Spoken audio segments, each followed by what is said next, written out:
होगा पगली। बहन जदिया बना बोलब होई सूत गए सब लव कब होई कि काला तोहार तोरब नहीं, काला तोहार तोरब नहीं, पास हमारा चाभी चाभी चाभी चाभी। रानी हम लड्डू के भैया हो तू अंगूरी भाभी। अरे सही तक रहे हैं।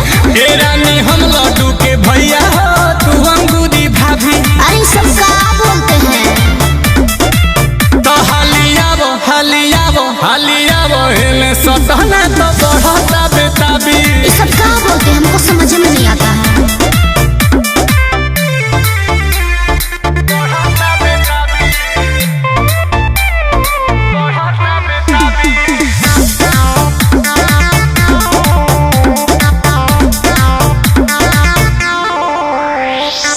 सभी से कभी कभी प्यार करते हैं, हमसे सौतेला व्यवहार करते हैं।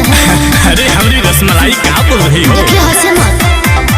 सभी से कभी कभी प्यार करते हैं, हमसे सौतेला व्यवहार करते हैं। जैसा सोचती है आप वैसा कुछ नहीं है। तो क्या है? पति जी से श्रीमती काहे खुश नहीं है।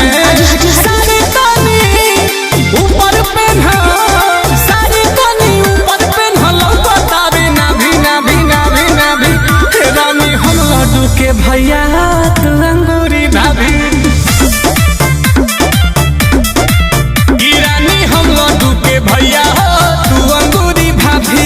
अजी इसका क्या मतलब है? मतलब नहीं पगली, मतलब होता है आवो हाली आवो हाली आवो हाली हेने सोतना तो बढ़ता बेताबी। अजी हटिए ना, बाबूजी जी देख रहे हैं ना।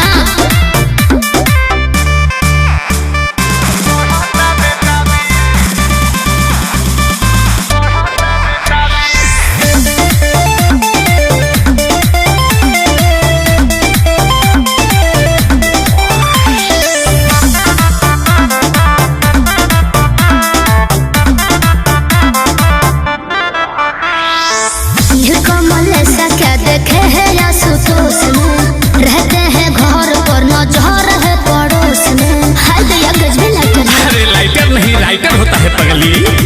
कमल ऐसा क्या देखे है या सुतोष में, रहते हैं घर पर नजर है पड़ोस में। आता आदत से भले ही अपने बाज नहीं हूँ, शिल्पी राज तुमसे आज भी नाराज नहीं हूँ। सच्ची? कभी कभी मार्केट में